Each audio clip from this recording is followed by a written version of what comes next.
Olá, queridos alunos, estamos então na lição de número 3 do nosso curso Fundamentos, que tem como título Missão Impossível.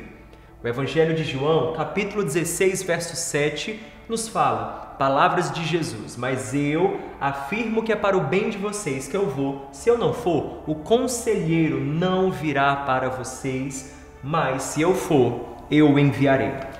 O nosso objetivo e o conteúdo que queremos cobrir durante essa sessão de número 3 é entender quem é o Espírito Santo. Provavelmente você já ouviu falar do Espírito Santo, é de fato um nome que sempre falamos, seja nas nossas orações, canções, pregações, mas afinal de contas, quem é o Espírito Santo? Compreender o papel do Espírito Santo em nossa missão enquanto cristãos e entender sobre os dons, o fruto e o batismo do ou com o Espírito Santo. Então, esse é o conteúdo que queremos cobrir durante essa sessão. Se você tem aí com você sua apostila, seja impressa ou a versão digitalizada, coloque comigo página 18, é o início da Missão Impossível, ok? Sessão 3, Missão Impossível, na parte do Definindo a Cena. O nosso Definindo a Cena fala sobre o apóstolo Pedro. O apóstolo Pedro, ele era conhecido por falar demais, era um discípulo impulsivo, sempre tinha alguma coisa para dizer. Nós vemos, por exemplo, momentos quando Pedro ele age pelo impulso. Por exemplo, pelo jeito de ser, esse jeito impulsivo de Pedro, em algumas situações como do soldado que Pedro foi e na verdade cortou a orelha dele, vemos que Pedro agia sempre o calor do momento, a emoção o movia, enfim. O fato é que Pedro, por exemplo, quando viu Jesus andando sobre as águas, foi lá, quis andar também sobre as águas, teve essa ousadia, disse: Senhor, se és tu andando sobre as águas, me chama que eu vou também, que eu quero andar sobre as águas também. Enfim, Pedro, ele era um homem da ação. Ele, por exemplo, foi ele quem lançou a rede ali naquele momento de grande pesca, quando Jesus realiza aquele milagre. Pedro vê milagres, Pedro se destacava, enfim. Mas, em momentos de pressão, a coragem de Pedro falhava. E era exatamente nessas horas que Pedro era fraco. Fraco. Não o tipo de líder que Jesus havia profetizado que ele seria. O Pedro que guiaria ali a comunidade cristã no seu início. Pois bem, quando vemos ou quando lemos a narrativa do livro de Atos, pouco tempo depois da ressurreição de Jesus, vemos o apóstolo Pedro pregando para multidões, curando enfermos. Por exemplo, em Atos capítulo 3, quando ele cura aquele coxo de nascença, literalmente um homem que não andava desde quando nasceu, e Pedro foi usado por Deus para curar aquele homem. Pedro enfrentando o Sinédrio, que era um corpo de autoridade daquela época, Pedro com ousadia proclamando o Evangelho, escrevendo por sinal textos que temos no nosso Novo Testamento, como as cartas de Pedro, 1ª e 2ª Pedro. Gente, o Pedro do livro de Atos, esse Pedro que prega, esse Pedro que cura enfermos, esse Pedro que enfrenta autoridades religiosas em nome de Jesus e por amor à causa de Cristo, não é o mesmo Pedro que vemos ali, acovardado quando ele foi pressionado a se declarar como seguidor de Jesus e ele negou Jesus 3 vezes na noite em que Jesus foi preso. Há uma diferença. Aquele era um Pedro covarde, um Pedro que na hora H ele não tinha a mesma firmeza, a mesma consistência em sua fé. Já esse é um Pedro pregador, um Pedro ousado, disposto a sofrer o que for pela causa do Evangelho. O que foi que aconteceu na vida de Pedro? O que foi que mudou na vida de Pedro? Veremos que Pedro recebeu algo que você e eu também podemos receber e viver em nossa vida. Pedro recebe na sua vida o poder transformador de Deus. Escute isso. Sessão passada nós falamos sobre o grande resgate, o que Jesus completou na cruz do Calvário, quando ali ele se deu por nós, fez um sacrifício, um ato supremo de amor, e vimos também que pela graça de Deus, o favor imerecido de Deus, quando nós cremos, temos fé, está lembrado? A fé, nos arrependemos, ou seja, nos voltamos para Deus e recebemos essa graça, nós temos perdão para os nossos pecados, nós temos salvação e vida eterna. Tudo isso nós recebemos por causa do que Jesus fez na cruz do Calvário e também por causa da sua vitória na sua ressurreição.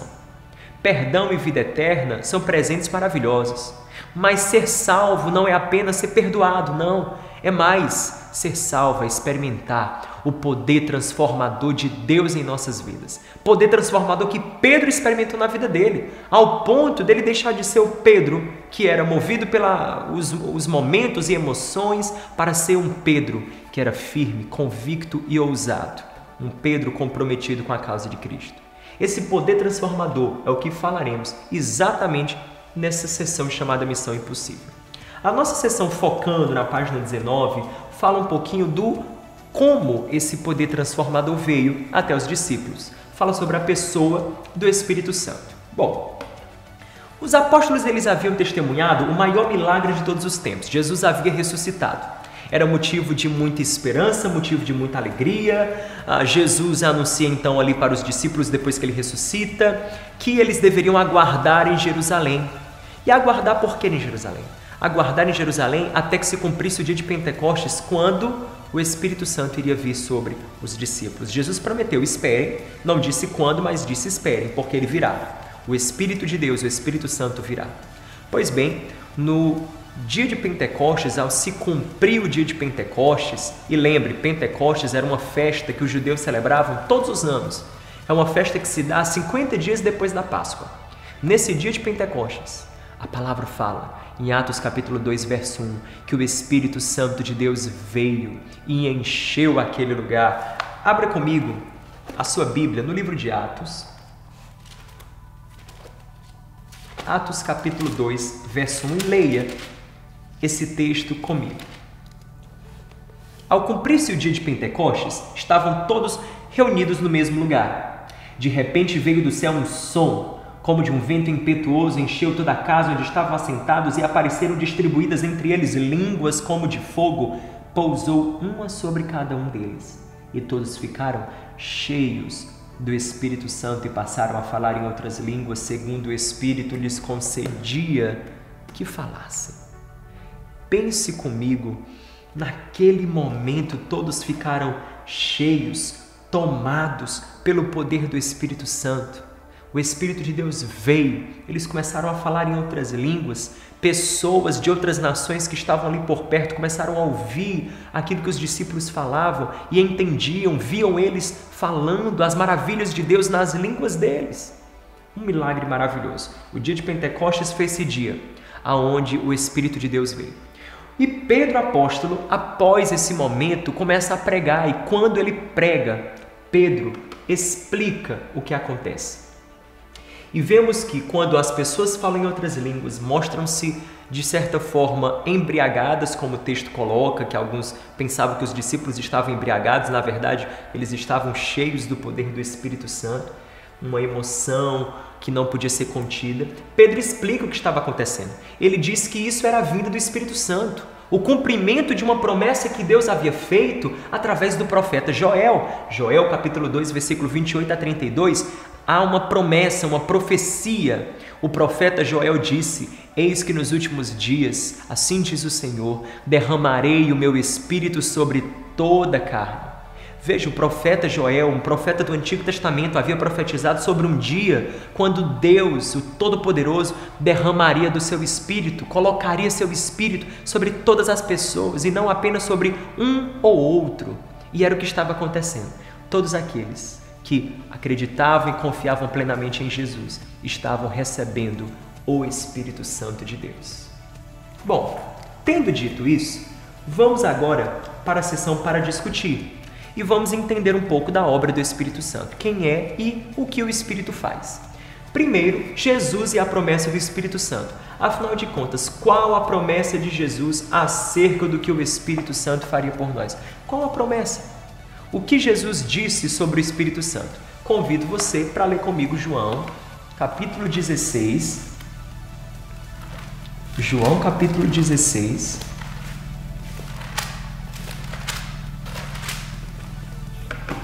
O versículo 5 ao 15. Versículo 5. Mas agora vou para junto daquele que me enviou. Nenhum de vós então me pergunta: para onde vai, Jesus? Pelo contrário, porque vos tenho dito estas coisas, a tristeza encheu o vosso coração. Jesus estava dizendo: olha, porque eu estou dizendo que eu vou me embora, vocês estão ficando tristes, eu entendo. Mas eu vos digo algo, olha o que ele fala no versículo 7 de João 16. Convém-vos que eu vá, porque se eu não for, o Consolador não virá para vós outros, se porém eu for, eu vou-lo enviarei. Jesus falou: é melhor que eu vá para que o Consolador venha. Afinal de contas, quem era esse Consolador que Jesus estava falando sobre ele? Versículo 8, quando ele vier, convencerá o mundo do pecado, da justiça e do juízo.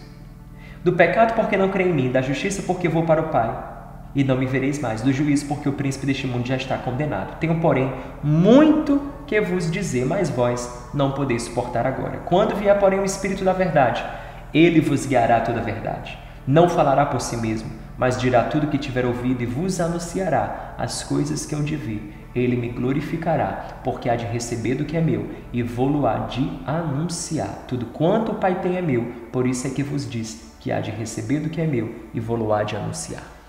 Jesus estava falando muito claramente sobre a pessoa do Espírito Santo. Primeiro, Jesus refere-se ao Espírito Santo com a palavra Consolador. A palavra que Jesus usa para falar Consolador é a palavra Paracletos. Paracletos significa literalmente alguém que é chamado para estar ao lado de alguém. E o Espírito Santo, portanto, era esse que Jesus estava dizendo que viria para estar ao nosso lado. E para fazer o quê?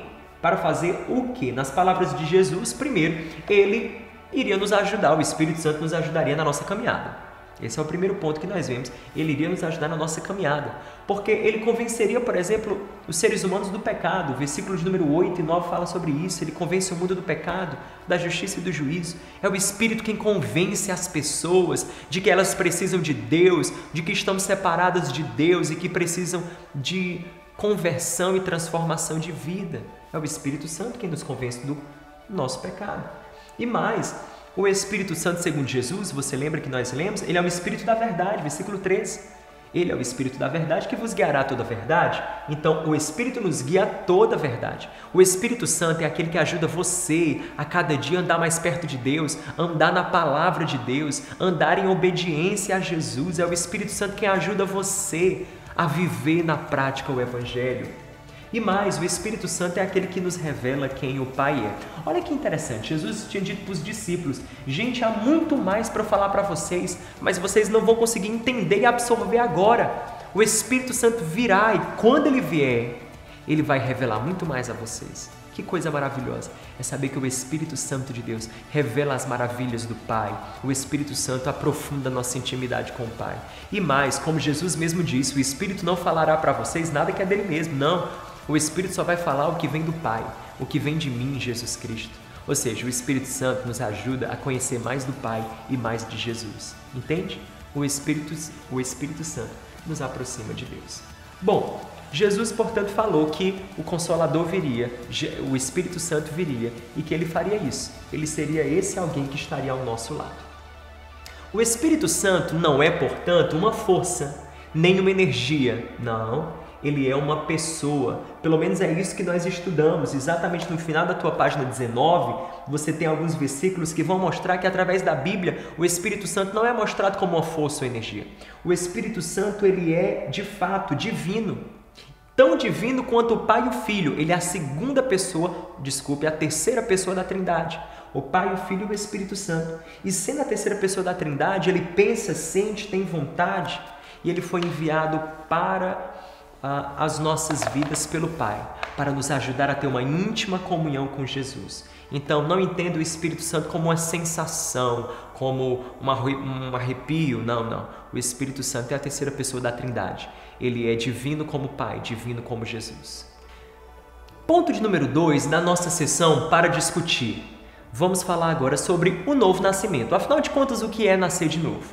Jesus, no Evangelho de João, capítulo 3, do verso 1 a 8, ele teve uma conversa importante com Nicodemos. E Nicodemos era um líder religioso da sua época, mas apesar de ser um homem da religião, ele nunca havia provado de fato o poder transformador de Deus na sua vida.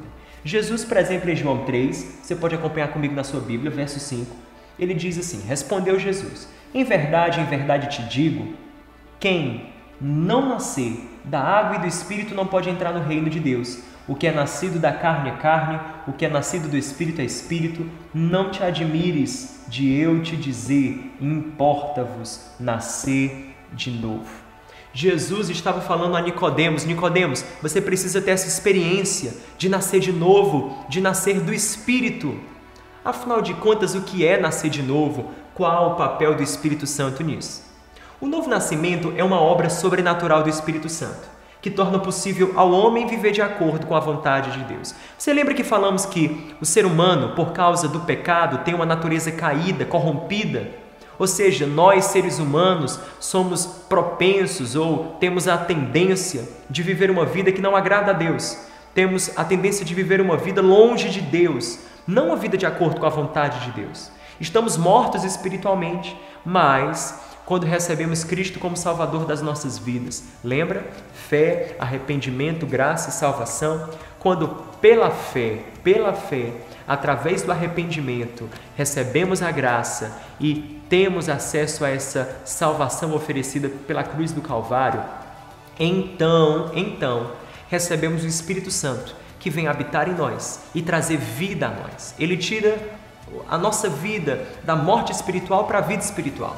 Nós saímos da morte espiritual para a vida espiritual. Isso é nascer de novo, é um novo nascimento. E quando saímos da morte para a vida espiritual, a evidência é que, primeiro, existe arrependimento verdadeiro em nós. Lembra arrependimento? Mudança de mentalidade, mudança de caminho? Pois bem, arrependimento verdadeiro é uma evidência de que somos gente que nasceu de novo. E mais, mudança de vida, caráter. A sua vida é a mesma, seu caráter é o mesmo, a forma de você lidar com a vida é a mesma forma quando comparada com a sua antiga forma de viver. É a mesma coisa, não há diferença. Se não há diferença, é porque o velho homem ainda não morreu e o novo homem ainda não está em você. É necessário, como Jesus falou, nascer de novo. Quando nascemos de novo, o fruto do Espírito é gerado cada vez mais em nós. E é exatamente sobre isso que nós veremos a seguir. Os dons e o fruto do Espírito. Antes de falar dos dons e do fruto do Espírito, aqui nós temos na página de número 20, no Grandes Respostas para Grandes Perguntas, uma discussão sobre a Trindade, a doutrina da Trindade. Afinal de contas, em que consiste a Trindade, como Deus pode ser 3 em 1, 1 em 3. Esse é um conceito que muitas pessoas não entendem. Como pode? 3 em 1, 1 em 3? Afinal de contas, quem é Deus? O Pai, o Filho ou o Espírito? Os três são Deus? Como pode? Só existe um Deus ou 3 deuses? A verdade é que a Bíblia fala que o Pai é Deus, o Filho é Deus, o Espírito Santo é Deus. E eles são Deus no mesmo nível de divindade. Eles são Deus, mas não separados. Eles são Deus quando juntos. O Pai, o Filho e o Espírito Santo juntos são Deus. Juntos eles são Deus. De forma que o Deus que adoramos não é o Pai, o Filho ou o Espírito. O Deus que adoramos é a Trindade. É o Pai, o Filho e o Espírito. A Trindade significa que Deus é relacional em essência e ainda mais, que o atributo fundamental de Deus é o amor. Olha que lindo! O fato de Deus ser trino na sua natureza, Pai, Filho e Espírito Santo, fala para nós que Deus desde sempre existe na forma de uma comunidade de 3 pessoas que se amam desde toda a eternidade. A Trindade ela é o fundamento para relacionamentos e para uma sociedade saudável. A doutrina da Trindade nos ensina, portanto, como ser comunidade, o que significa ser comunidade. Que, como Jesus orou ali no Getsemane, é possível ser um, como Ele e o Pai são um. Jesus estava orando, pedindo, Pai, que eles sejam um como nós somos um. Que eles aprendam a viver e ser comunidade como eu e tu, Pai, somos comunidade. Percebe? A Trindade é o modelo para uma sociedade e para relacionamentos saudáveis. Esse ensino bíblico sobre a Trindade é muito profundo, muito maravilhoso e vale a pena você aprofundar na sua apostila, vale a pena você, por exemplo, checar as escrituras que temos aí na página 20, que afirmam a divindade do Pai, do Filho e do Espírito. Você pode checar aí e aprofundar esse tema. Seguindo, os dons e o fruto do Espírito. Como havíamos comentado anteriormente, Falamos sobre o novo nascimento, que é essa obra sobrenatural que o Espírito Santo faz em nós. E o Espírito Santo faz essa obra de nos tirar de morte espiritual para a vida espiritual. Quando isso acontece, nós podemos agora viver de acordo com a vontade de Deus. Nós fomos libertos do poder do pecado, não somos mais escravos do pecado, nascemos de novo. E quando isso acontece, o fruto do Espírito aflora em nós. E aí eu fiquei de responder o que é o fruto do Espírito. Vamos lá. O fruto do Espírito e os dons do Espírito. O fruto do Espírito define o que o crente é. Ele fala sobre o caráter, são as nossas atitudes, é o nosso caráter, é ser semelhante a Jesus. Ele desenvolve-se para os relacionamentos com Deus e com os homens. Esse é o fruto do Espírito, ok? O fruto do Espírito é o que o Espírito gera em nós quando ele habita em nós. E, segundo a palavra fala, em Gálatas capítulo 5, versículo ali do 16 ao 26, o fruto do Espírito Santo é o amor, paz, alegria, como nós veremos daqui a pouco. Já os dons espirituais não, define o que o crente faz. Enquanto o fruto do Espírito é quem nós somos, os dons espirituais é o que fazemos. São as aptidões que nós temos, desenvolve-se para as tarefas que temos que realizar. Ou seja, o fruto do Espírito é a nossa relação com Deus e com os homens. Os dons espirituais é as capacidades que Deus nos dá para a gente servir o corpo de Cristo. Vamos ver essa diferença na Bíblia, ok? Se você abrir aí em Gálatas capítulo de número 5,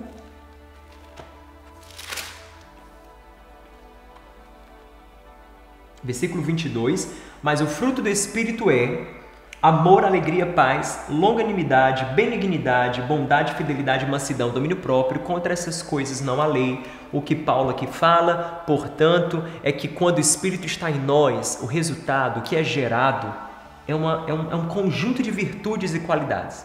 Amor passa a existir em nós, alegria, paz, paciência, bondade. Percebe?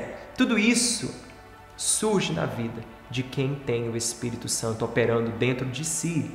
Pois bem, além disso, nós podemos olhar agora 1 Coríntios 12 e ver uma lista de dons espirituais. Olha o fruto e o dom, contraste. O fruto é quem nós somos, é o caráter de Jesus que é gerado em nós. Já os dons, como o nome já diz, é um dom, é uma capacidade que Deus nos dá para que a gente sirva o corpo de Cristo. 1 Coríntios 12, 1, a respeito dos dons espirituais, não quero, irmãos, que vocês sejam ignorantes, sabeis que outrora, quando vocês eram gentios, deixáveis conduzir-vos aos ídolos mudos, quando eres guiados, por isso vos faço compreender que ninguém que fala pelo Espírito de Deus afirma anátema Jesus. Por outro lado, ninguém pode dizer Senhor Jesus, senão pelo Espírito de Deus. Ora, os dons são diversos, mas o Espírito é o mesmo, e também a diversidade dos serviços, mas o Senhor é o mesmo. Há diversidade nas realizações, mas o Senhor, Deus, é quem opera tudo em vós. E a manifestação do Espírito, o dom do Espírito, é concedida a cada um visando um fim proveitoso. Deus dá dons para um fim proveitoso. Proveitoso para quê? Para a igreja, para o corpo de Cristo, para a obra de Deus, para o todo, para a missão que Ele tem para a sua vida. Portanto, em resumo, os dons são as ferramentas, instrumentos usados para um propósito, missão e serviço. Então, Deus dá a você dons espirituais para quê? Para você servir o corpo de Cristo. E o fruto do Espírito é a virtude que o Espírito produz em cada crente em Cristo, ou seja, é o caráter de Jesus produzido em nós. É o resultado da presença do Espírito. Perceba que a verdadeira evidência de que você nasceu de novo, de que o Espírito está em você, de que você anda guiado pelo Espírito Santo, é o fruto do Espírito crescendo na sua vida. Dons você recebe. Frutos é gerado pelo Espírito na sua vida. Dons é para servir o corpo. O fruto é a evidência do caráter de Cristo em você. Bom, aí ainda na página 21, colocamos uma lista de dons espirituais. Isso para quê? Para você poder ter uma visão geral, e aqui são os dons que Paulo cita em 1 Coríntios capítulo 12, ok? Por exemplo, a palavra de conhecimento, que dom é esse? É uma revelação que o Espírito Santo dá ou mostra a alguém acerca de pessoas e circunstâncias. Então, vemos aí várias referências bíblicas, ok? Que você tem na sua apostila, falando sobre o momento que às vezes o Espírito Santo fala com alguém, dizendo uma mensagem que ele deve comunicar a outra pessoa. Outro dom é a palavra de sabedoria. Palavra de sabedoria é uma enunciação do Espírito aplicando a palavra de Deus ou a sua sabedoria a uma determinada situação.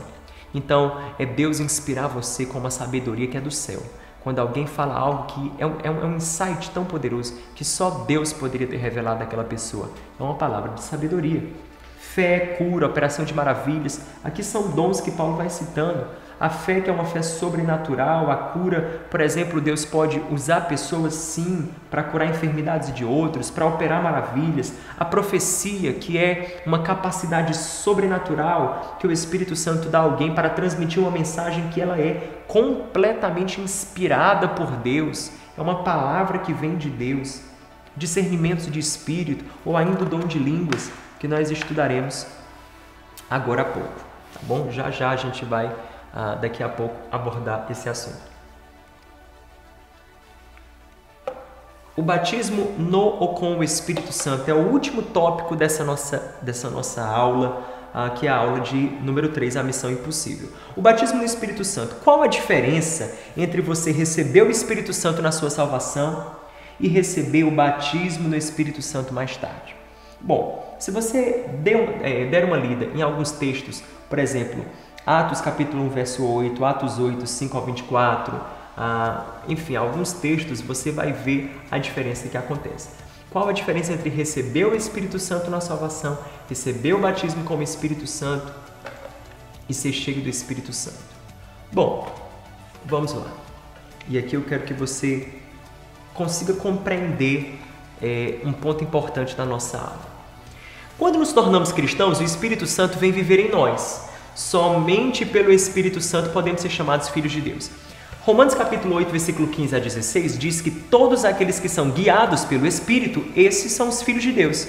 Então, quem é filho de Deus? Quem tem o Espírito Santo e é guiado pelo Espírito Santo, entende? Você só pode dizer que é filho de Deus se você tem o Espírito Santo. É a evidência de que você é filho de Deus, é a presença do Espírito. Efésios 1, 13, 14, Paulo fala que o Espírito Santo ele foi um selo. Então, Deus sela os seus filhos com o seu Espírito. O selo é uma marca. Antigamente, por exemplo, os reis costumavam mandar uma carta e antes de mandar a carta, eles selavam. O selo era uma marca que ele colocava sobre aquela carta para identificá-la como dele. É isso que Deus faz com você. Coloca o Espírito dele em você para te identificar como dele, como alguém que pertence a ele, que é do Senhor. Então, o Espírito Santo que recebemos na salvação, o recebemos pela fé. Quando cremos em Jesus e em seu Evangelho, recebemos o Espírito Santo. Agora, o batismo no ou com o Espírito Santo significa o recebimento da plenitude do Espírito Santo, dando-nos capacidade em todas as áreas de nossa vida, trazendo conforto, poder e direção. Quando Jesus fala em Atos capítulo 1, verso 5, sobre o recebimento do poder do Espírito Santo, ele diz que quando o Espírito Santo descer sobre vós, vocês receberão poder. Ser batizado como Espírito Santo é ser revestido do poder do Espírito Santo de Deus, do poder do Espírito Santo de Deus. Ora, no livro de Atos, muitas vezes, algumas pessoas, ao receber o poder do Espírito Santo, ao serem revestidas pelo poder do Espírito Santo, ao receber e serem cheias da plenitude do Espírito Santo, essa experiência que chamamos de batismo como Espírito Santo, elas falavam em outras línguas. Não é sempre, mas em muitos casos nós vemos essa evidência no livro de Atos. Portanto, Atos capítulo 2, verso 4, o capítulo 10, 45 a 46, o capítulo 19, verso 6, mostra momentos em que discípulos de Jesus, ao serem cheios do Espírito Santo, naquele momento, o poder do Espírito em suas vidas foi evidenciado com a manifestação de falar em outras línguas. Portanto, isso pode também acontecer com você. Você pode ser cheio do poder do Espírito Santo e falar em outras línguas. Agora, entenda que ser cheio do Espírito é muito mais do que falar em outras línguas. Ser cheio do Espírito é ser controlado e guiado por Ele. Portanto, a evidência de que de fato somos cheios do Espírito Santo é o fruto do Espírito, o caráter de Jesus, como nós falamos há pouco, que é gerado pelo Espírito em nós, crescendo a cada dia. A Bíblia ensina-nos de forma a continuamente sermos cheios do Espírito Santo. É por isso que em Efésios capítulo 5, verso 8, diz que devemos continuamente sermos cheios do Espírito Santo. Atos mesmo mostra que os discípulos continuaram várias vezes tendo a experiência de ser cheios do Espírito Santo. Por exemplo, Atos 4,31 diz, eles foram cheios do Espírito. 7,55, cheio do Espírito. 4, verso 8, cheio do Espírito. Em vários momentos vemos ali em Atos como a comunidade cristã era cheia do Espírito Santo. Então, assim como Paulo fala aos Efésios, como eu já citei, Efésios 5, verso 8, em que ele diz, não vos embriagueis com vinho, mas enchei-vos com o Espírito Santo. Olha que texto, não vos embriagueis com vinho. O vinho, quando você bebe, você perde os seus sentidos, você fica controlado por ele. O Espírito Santo, quando você fica cheio dele, é a mesma coisa. Quando você fica cheio do Espírito, em vez de você perder os seus sentidos, na verdade, você fica pleno nos seus sentidos. E os seus sentidos passam a ser sentidos guiados por Deus, no sentido de que quanto mais cheio do Espírito Santo você é, mais guiado, mais submisso à voz do Espírito Santo você está sendo. Ser cheio do Espírito Santo é isso, é ouvir o Espírito Santo e ser guiado por ele, obedecê-lo completamente, se render a ele a cada dia, entende? Isso é ser cheio do Espírito Santo. Agora a minha pergunta, talvez você está ouvindo dizendo, João, eu quero ser cheio do Espírito, eu quero ter essa experiência de ser cheio do Espírito. Como? Simples. Jesus falou que para receber do Espírito basta pedir. Se você crê que Jesus é Senhor da sua vida, Salvador da sua vida, segundo aquilo que encontramos na palavra, o Espírito já habita em você. Efésios 1, como nós lemos há pouco, Efésios capítulo 1, verso 14. E se você preferir, pode colocar ou começar ainda no versículo 12, diz que, a fim de sermos para o louvor da sua glória, nós que de antemão esperamos em Cristo, em quem também vós, depois que ouvistes a palavra da verdade, o evangelho da vossa salvação, tendo nele também crido, vocês foram selados com o Espírito da promessa. Então, quando você crê em Jesus e no evangelho, o Espírito Santo sela você, marca você, ele passa a habitar em você. Então, se você crê no evangelho, crê em Jesus, o Espírito já habita em você. Agora, se você quer ser cheio dele, se você quer ser revestido pelo poder dele, da plenitude dele, peça. Peça. Peça porque a palavra nos fala, Jesus nos fala que em Lucas capítulo 11, verso 11 a 13, que o Pai não negará a quem lhe pediu o Espírito Santo. Peça. Peça para ser cheio do Espírito. Nesse exato momento, aí onde você estiver, ouvindo essa aula, ore comigo e nessa hora diga, Espírito Santo, enche a minha vida, enche o meu ser, enche o meu coração, me reveste do teu poder. Talvez esse enchimento do Espírito nesse exato momento vai ser evidenciado por falar em outras línguas. Deus vai colocar em seu coração, no seu espírito, outras línguas. E assim como os discípulos em Atos, você vai começar no seu quarto, na sua sala, na sua casa, no seu carro, onde quer que você esteja ouvindo essa aula, a falar em outras línguas. Nessa hora, seja cheio do Espírito Santo e deixe o Espírito Santo, sim, do seu coração, fluir na sua vida, colocar na sua vida dons espirituais, revesti-lo do seu poder. Pode ser que isso aconteça, você comece a falar em línguas, a profetizar, é uma evidência de que você está sendo cheio do Espírito Santo. Que Deus te abençoe ricamente e que você possa viver essa vida, viver essa missão impossível com a ajuda do Espírito Santo mais e mais. Amém? A página 24, você tem o Edificando, essas 6 leituras que vão ajudar você a sedimentar o conhecimento que nós abordamos aqui na sessão de número 3 e são muito importantes para que você se aprofunde no tema que nós comentamos aqui há pouco. Posso orar por você? Essa é uma lição muito preciosa porque fala do Espírito Santo. E no meu coração, meu desejo é que você que está me ouvindo, me escutando nessa aula do Fundamentos, não saia dela apenas com informação sobre o Espírito Santo, que você saia desejando o Espírito Santo, querendo ser cheio dele cada dia, querendo viver o novo nascimento, esse poder do Espírito Santo que te ajuda a de fato agradar a Deus, a viver uma vida de acordo com a vontade de Deus. Eu desejo e eu oro que você, ao clicar aí o stop dessa aula, não acabe ela de forma apenas um pouco mais entendido das palavras de Deus, não, que você acabe essa aula cheio de uma vontade de buscar o Espírito.